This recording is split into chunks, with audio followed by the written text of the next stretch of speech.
Assalamualaikum Pak Kristia. Waalaikumsalam warahmatullahi wabarakatuh, Mbak Esti. Gimana apa kabar? Nggih. Pripun Pak kabare? Alhamdulillah sehat kita. Semoga terhindar dari Alhamdulillah. COVID-19 itu. Gimana kabarnya di Kalimantan ini? Alhamdulillah baik Pak. Panas Pak di sini, nggak kayak di Jogja. Katulistiwa ya jadi ya. Panas Iya, ya. karena dekat garis katulistiwa jadi panas. Pak Kristia ini founder Museum Tani Jawa ya Pak ya? Iya.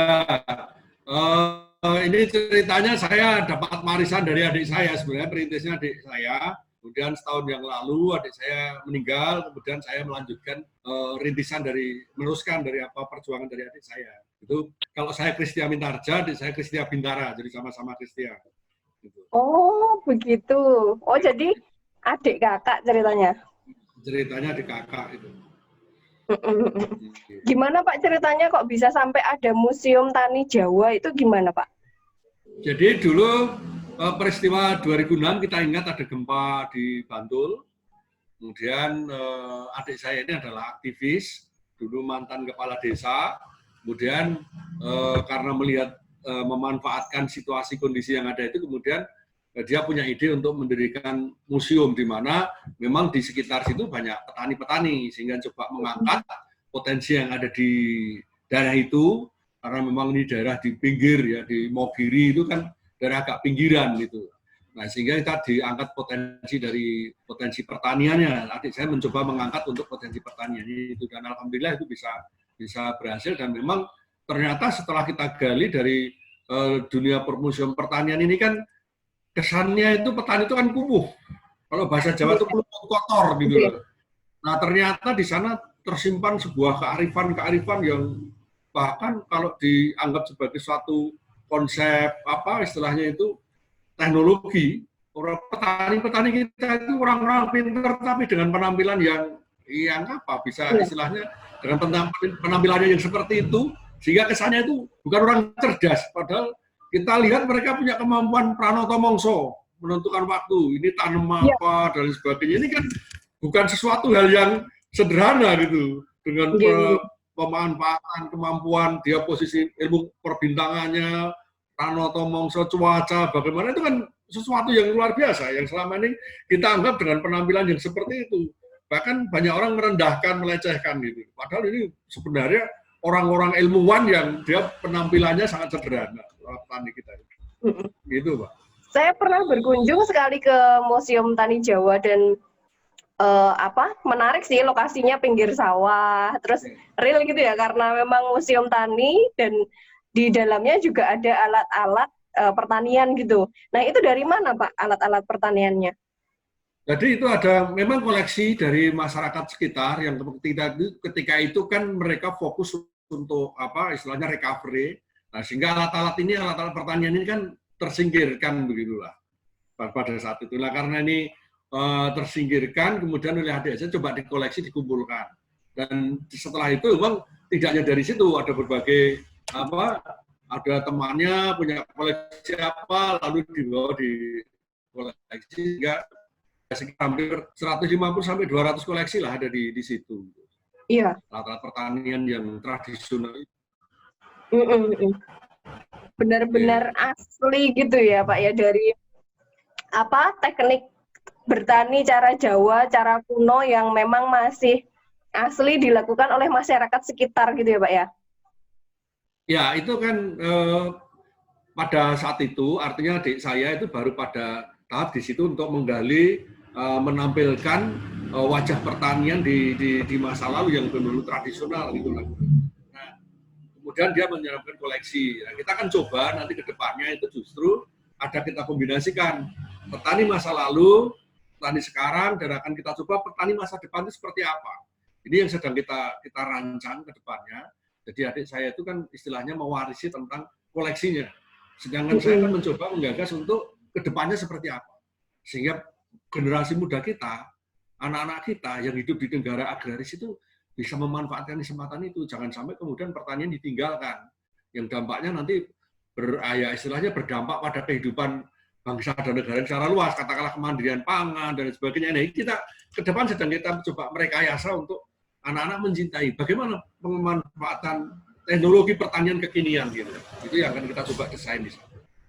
Iya, ya, menarik banget sih Pak, karena generasi saya, generasi 90-an gitu, banyak yang kemudian lebih yang anak-anak petani gitu ya, banyak yang lebih mengejar pendidikannya bagus, tapi kemudian untuk kembali bertani ke sawah, meneruskan apa yang dilakukan orang tuanya terdahulu itu enggan gitu ya, karena dianggap gengsi gitu kalau harus kembali ke sawah gitu. Nah, ya memang ini memang salah satu bekas tinggalan, kalau boleh saya tarik ke belakang, tinggalan sejarah kita itu kan mewariskan generasi yang kemudian amtenar ya. Jadi banyak masyarakat kemudian memang bergeser orientasinya. Kalau orang tuanya petani, kemudian dia mencoba untuk menjadi, ya kalau bisa menjadi pegawai kantoran, orang-orang kantoran. Nah ini ternyata juga berdampak pada dari keluarganya, kemudian pada generasi berikutnya. Karena yang menjadi sebenarnya ya ada semacam kesalahan sistematis dari orang tua kemudian berpikir ke depan kalau bisa anak-anak kita jangan menjadi petani. Nah ini juga menjadi problem tersendiri sebenarnya secara kultur, secara budaya itu. Nah ini coba kita kembalikan. Nah di era pandemi seperti sekarang ini dengan wabah virus ini, kan justru sekarang perkantoran malah justru mulai tutup. Sekarang orang kerja di kantor dan sebagainya akhirnya kena PHK dipulangkan. Nah rumah pertanian ini lah justru yang sekarang peluangnya lebih besar. Dengan mereka mampu bagaimana sekarang coba kita olah petani-petani yang menggunakan teknologi yang sederhana gitu. Sehingga salah satu contohnya di peternakan kita menggarap sebuah konsep peternakan yang modern gitu. Itu di sana kita coba tampilkan itu nanti ke sana.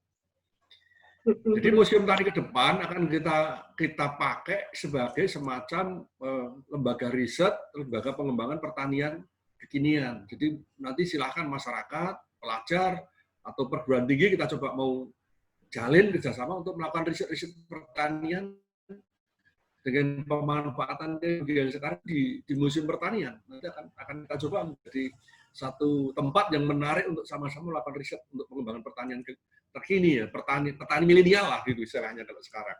Kita akan coba kita bangun di sana. Iya. Emang harus gitu sih Pak, memang harus ada generasi penerusnya ya, karena kemudian kita malah jadi harus impor beras kan. Betul. Kita kaya begitu, tapi ternyata kenapa sih harus gitu ya, harus impor beras. Padahal dengan SDM yang cukup banyak, kemudian juga lahan yang luas gitu, sebenarnya kita kaya dan mampu untuk memproduksi hasil pertanian dengan lebih baik. Nah kalau situasi sekarang ini Pak, kan museum biasanya ada festival ya Pak, festival apa yang setiap setahun sekali itu dilakukan? Ya itu festival Memeti Sawah. Ini kita juga sedang merancang membuat proposal ini ke kementerian. Ya semoga nanti target kita nanti bulan November lah. Itu kalau bisa nanti kita coba selenggarakan. Ini sedang kita susun proposalnya. Kita nanti di kementerian itu istilahnya kita menyelenggarakan festival Indonesian Farmer, Festival Indonesian Farmer. Jadi festival pertanian dari masyarakat Indonesia. Kita akan coba nanti mulai dari budayanya, mulai dari tradisi-tradisi pertanian itu akan kita coba angkat kembali. Kemudian ada Memeti Sawah, ada 1000 kitiran, itu nanti kita akan gelar di samping museum itu. Kemudian kita ada workshopnya, jadi workshop alat-alat musik pendukung pertanian. Jadi ada gejok lesung, kemudian ada yang baru nanti akan kita coba untuk mensinkronkan untuk aktivitas ini sehingga masyarakat itu akan tertarik kembali kepada dunia pertanian, sambil nanti kita juga akan mengundang komunitas-komunitas pertanian kekinian. Jadi misalnya nanti komunitas hidroponik, kemudian komunitas bonsai dan sebagainya, itu nanti kita coba untuk kita hadirkan sehingga ini benar-benar sesuatu pertanian kekinian itu akan menjadi menarik bagi anak milenial. Ini sedang kita coba gagas ini sebenarnya. Semoga nanti mohon doanya saja nanti bisa goal untuk proposal kita ini yang kita coba. Ya. Keren sih Pak. Kalau nggak salah Pak SBY pernah datang ke museum ya Pak ya? Ya, Pak SBY, Pak Anies Baswedan, Oh Pak Gusti Ratu SBY. itu pernah. Kanjeng Ratu. Iya. Nanti kita coba di event itu juga kita coba tokoh-tokoh yang akan kita hadirkan. Nggih. Keren banget sih, memang harus diangkat gitu ya. Walaupun situasi seperti ini gitu, dan memang betul kata Bapak tadi, sekarang banyak yang malah kembali bercocok tanam gitu, walaupun sederhana di depan rumah, nanam sayur, nanam sayur-sayuran buat makan sendiri sih akhirnya nanti, karena ketika uang tidak lagi berharga, satu-satu yang bisa diandalkan adalah hasil pertanian, ya nggak Pak? Ini di samping saya mencoba, ini ada tomat ini. Nah, ini kan coba saya, nah, ini tomat, ini coba, makanya ini sedang kita coba. Nanti kita coba untuk anunya, ini salah satu bukti kita coba, nanti itu akan kita bawa ke museum sehingga orang bisa belajar bareng-bareng. Ini yang di samping saya ini juga nanas. Nah, ini yang sebelah sini, ini nanas ini. Nah, ini kan coba nanti kita buat yang sederhana-sederhana itu sehingga pelajar, jadi anak-anak sekolah bisa nyoba di rumah. Kebetulan saya prosesnya sebagai guru. Nah, ini sedang mengusulkan nanti di dinas itu juga namanya project based learning. Bagaimana anak-anak itu melakukan aktivitas seperti ini, penanaman di bidang pertanian ini, tapi ini menyangkut dinilai oleh guru satu rumpun. Jadi misalnya tugas pelajaran IPA, gitu. Nanti itu tinjauan kimianya apa, tinjauan fisikanya apa, tinjauan biologisnya apa. Nah, ini sehingga anak-anak itu nanti tidak terbebani oleh satu tugas dinilai oleh guru bersama-sama, gurunya bisa melakukan pembelajaran secara bersama, anaknya produktif gitu loh. Tidak sekedar materi pelajaran yang real seperti itu, sehingga anak menjadi menarik. Ini akan kita coba nanti desainkan itu coba, sehingga ya nanti di rumah dia punya aktivitas apa kan gitu. Iya. Ini coba jadi kita nanti konsep yang menarik sih, karena pelajarannya juga malah jadi tematik gitu ya, maksudnya banyak aspek gitu yang betul. Itu menanamnya dicoba. Jadi kan mana-mana kalau anak SMP gimana Pak? Iya. Itu Bapak coba tanamnya di pot ya Pak ya? Iya, di pot. Ini kan kita coba pertanian perkotaan gitu loh Pak. Di lahan yang sempit. Jadi orang yang punya lahan yang sempit itu bisa melakukan gitu. Kalau petani harus di tempat yang luas dan sebagainya, sekarang lahannya kan tidak itu. Nah, dengan kondisi konsep seperti ini, siapapun kita bisa melakukan itu. Itu yang akan menjadi menarik itu kan di situ. Nah, kita berharap nanti kita ada gerakan pemberdayaan di masyarakat juga seperti itu. Jadi mungkin nanti tadi disampaikan Mbak Esti, kalau uang tidak berfungsi yang kita lakukan kan barter. Saya punya tomat, teman punya sawi, punya apa kan kita bisa barterkan. Iya. Ini punya tomat, ini punya lombok, ini kan itu menjadi apa sosial. Iya. Kita sosialnya tidak terjadi. Kembali ke zaman dulu ya Pak malahan ya. Itu di situ. Dan lebih justru itu kembali ke sana dan dinamis itu suasananya, itu suasana kehidupannya menjadi dinamis. Nah, ini kita berharap nanti dana-dana yang ada di pemerintah melalui desa dan lain sebagainya itu bisa dioptimalkan di situ. Nah, kita mencoba hadir untuk bisa membantu masyarakat yang ada di sekitar situ nanti. Itu di situ.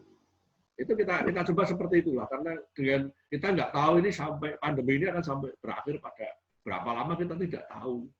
Ya betul. Anak-anak kita nanti kalau konsep belajarnya hanya teoritis materi itu, justru dia akan semakin jauh dari kondisi sosial yang ada gitu. Dan menurut saya nanti mungkin anak-anak sekedar mengerjakan tugas, nggak ada produk. Tapi kalau yang seperti ini, project based learning seperti ini, kan bermanfaat juga untuk dia sendiri berproses gitu. Ya terampil, ya cerdas gitu. Selain bermanfaat juga mungkin buat refreshing, karena menanam itu bisa jadi refreshing juga. Iya, ya katakanlah menghilangkan kebosanan, kemudian daripada di rumah hanya sekedar ya mungkin bahasanya itu gerundang-gerundung tidur sana kemari makan, itu kan ini menjadi menarik gitu. Dan ini menjadi alat komunikasi juga dengan orang tua. Nanti kalau bapak ibunya kan senang juga melihat anaknya berkreativitas seperti itu. Dan ini nggak mahal yang jelas itu.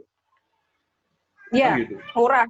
murah dan Ya. mudah sebenarnya. Ya, dibanding misalnya konsep belajar dengan daring kemudian menghabiskan kuota gitu kan, ini proyeknya selesai tulis baru laporkan gitu kan lebih murah gitu.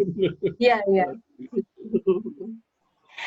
Pak, kan di sekitar museum ini kan juga melibatkan masyarakat sekitar gitu ya. Betul, iya. Dari awal proses pembangunan Museum Tani Jawanya. Nah, itu kalau untuk pupuk kayak gitu juga alami Pak yang digunakan dari masyarakat sekitar. Iya, kita kan mencoba. Sekarang kan saya menggunakan mengembangkan peternakannya, Mbak. Jadi kan saya punya peternakan kambing ini, kalau bisa dapat dilihat sebenarnya di sini kan kita menggunakan konsepnya itu kan rangaret, rangon, ramambu, Mbak.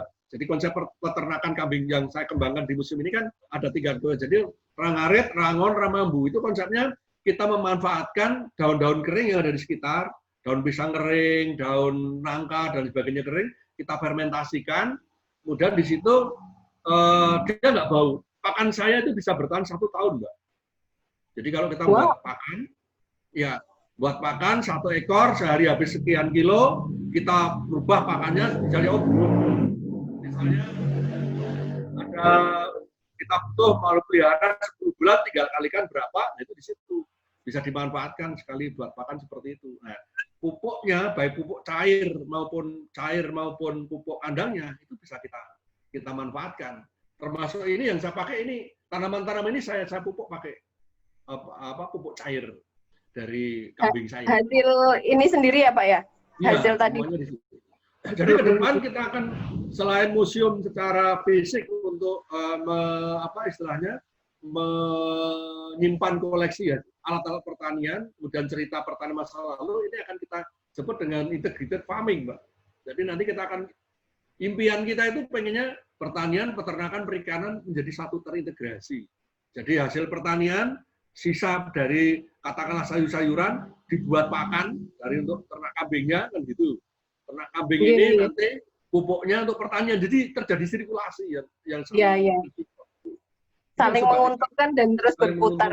Saling mendukung itu kita desain konsep kita nanti ke sana sehingga orang datang di museum itu akan melihat masa lalu, kekinian dan masa yang akan datang. Itu kita akan coba desain. Geng.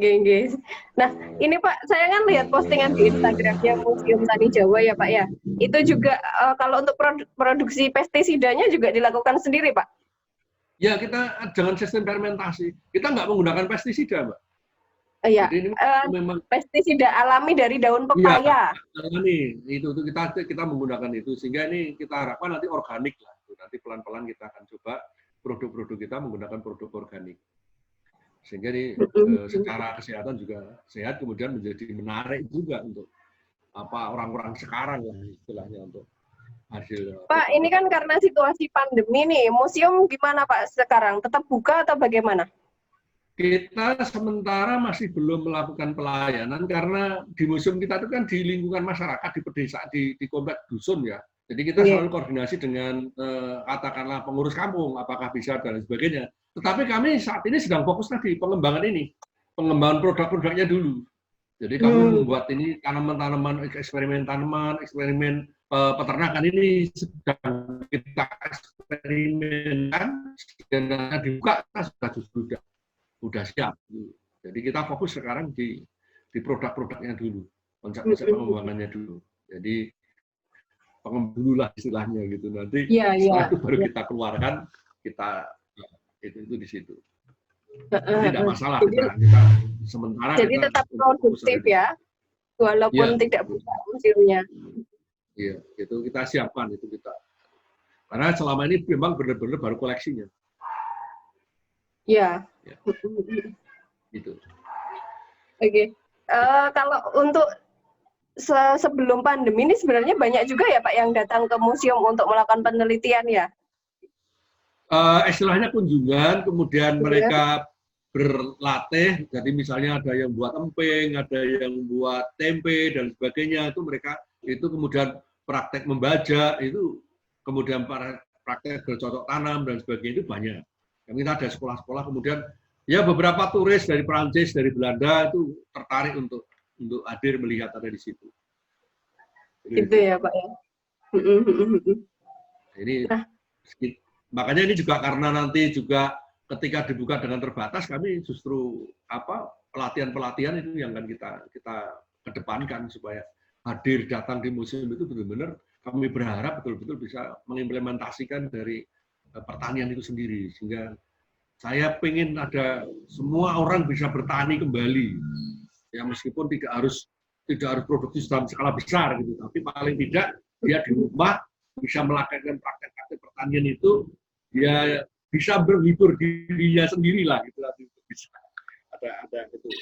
Ya kedepannya kita berharap mungkin ada program pelatihan pembekalan pensiun dan sebagainya dari dinas itu kita bisa kerjasamakan, sehingga nanti mereka-mereka yang purna tugas itu ada kesempatan berkegiatan pertanian gitu, dan sederhana, tidak kemudian ke sana misalnya sudah biaya sepuh, kemudian kok nanti cara bertanya masih dengan istilahnya kelihatan capek kesel, itu enggak, nanti justru itu menjadi hiburan menarik di situ. Iya.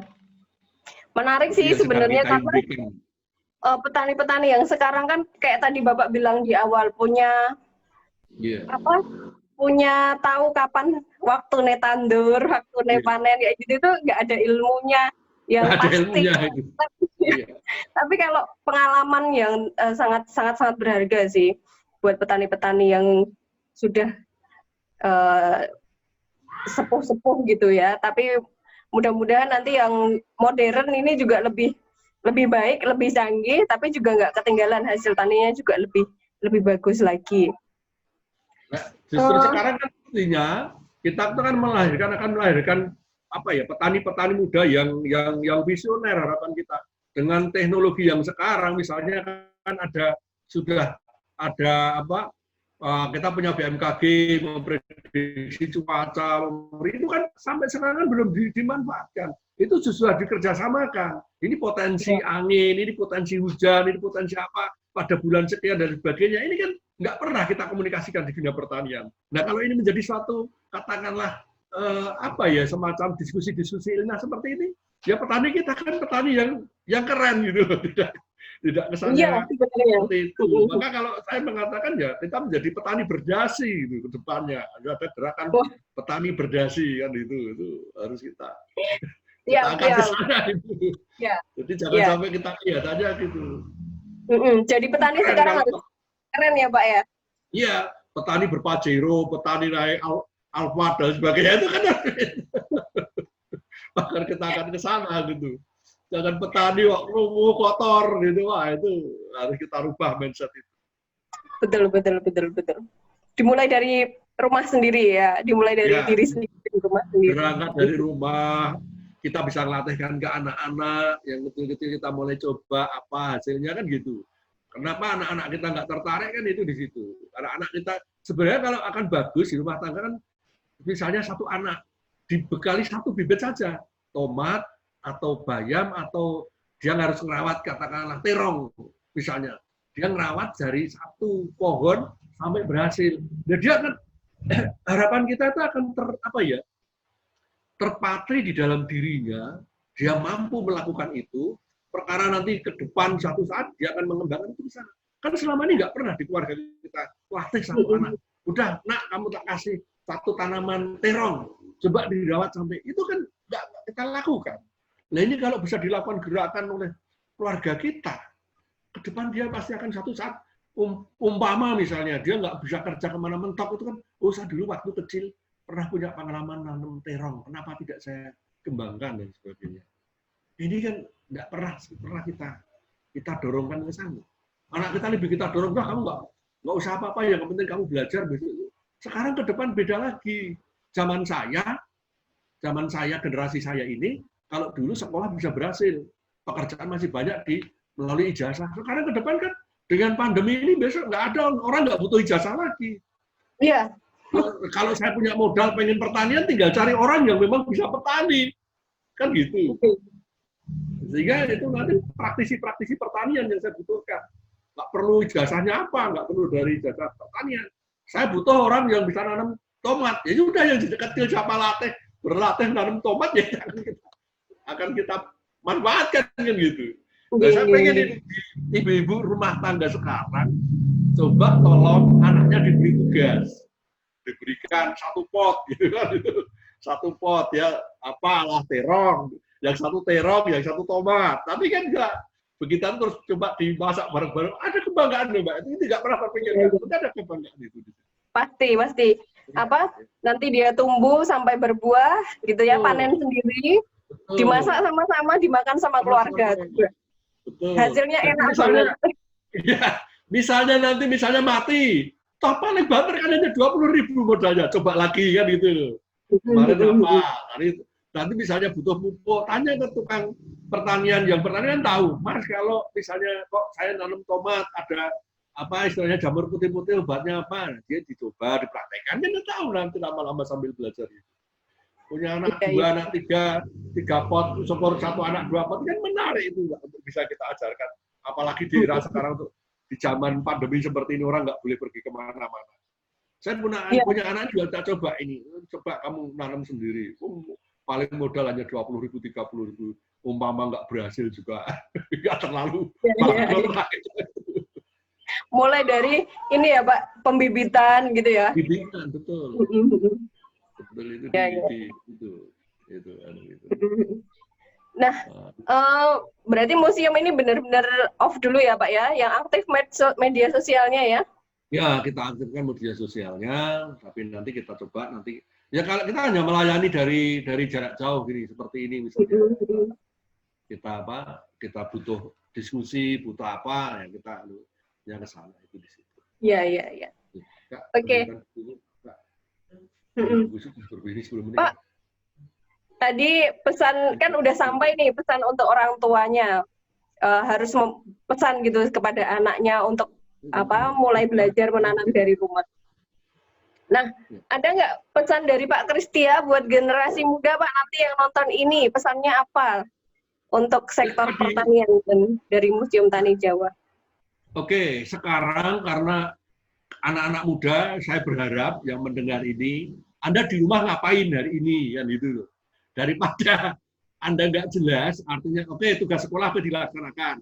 Alangkah indahnya kalau Anda coba ke toko pot gitu, kemudian cari pot 4, 5 pot, kemudian coba dieksperimen, cari nanti bibit apa nanam aja dicoba, coba dirawat itu untuk sebagai nanti eksperimen bersama sehingga nanti Anda akan tertarik nanti kalau sudah berbuah coba di kampungnya anak-anak misalnya yang sudah SMA ada SMP digunakan untuk gerakan pemuda di kampung misalnya.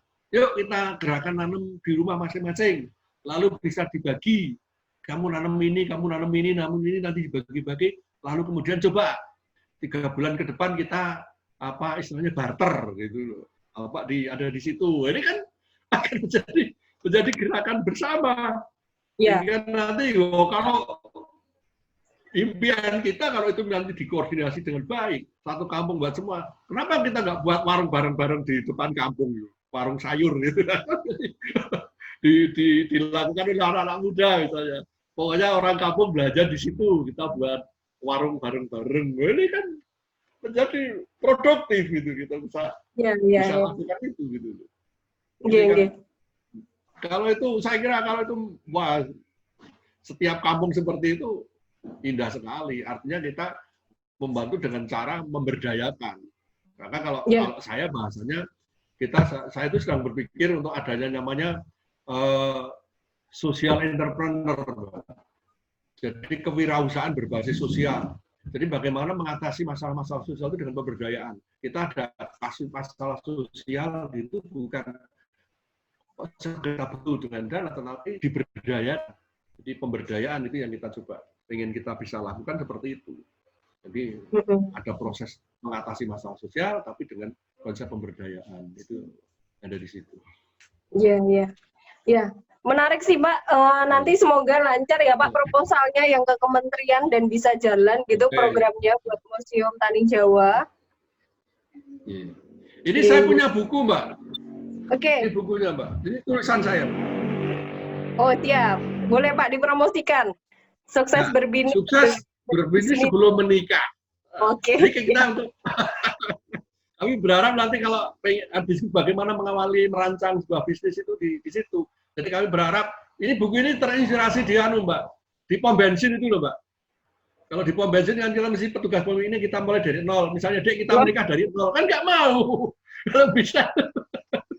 Iya. Setidaknya punya bekal ilmu ya Pak ya. Iya. Gitu. Nah ini dimulai dari mana? Kita latihan dari pertanian yang seperti itu, yang kecil-kecil itu. Yang tanpa modal yang kecil, kita mampu di situ, gitu sehingga nanti pada saat yang kita mampu berpikir terbuka, kita bisa produksi itu kan di situ harapan kita. Jadi sebelum menikah itu sudah punya modal duluan. Jangan menikah, mari menikah kita mulai dari nol. Ya siapa yang mau? Itu di situ. Siap Pak. Wah, sampai banget pesannya. Nah, ini kita coba untuk di museum itu akan mencoba sebagai apa ya istilahnya pijakan awal kalau mau mulai Pak misalnya Pak saya mulai dari bisnis dari mana kita mulai dari sini dari yang kecil-kecil nah kita museum itu mencoba mencontohkan seperti itu. Bahkan nanti kalau ini dalam skala bisa dikembangkan kan untuk biaya sekolah dan sebagainya kan bisa mandiri kan. Iya. Nggih. Wah, menginspirasi banget Pak nih. Makasih udah mau join, berbagi. Semoga sukses nanti museum ke depannya tambah bagus, tambah lebih maju lagi, lebih populer lagi di kalangan anak muda terutamanya. Dan makasih banget Pak Christian waktunya sore ini. Dari Kalimantan mengucapkan terima kasih jauh-jauh nih Bapak posisi lagi di Sleman ya.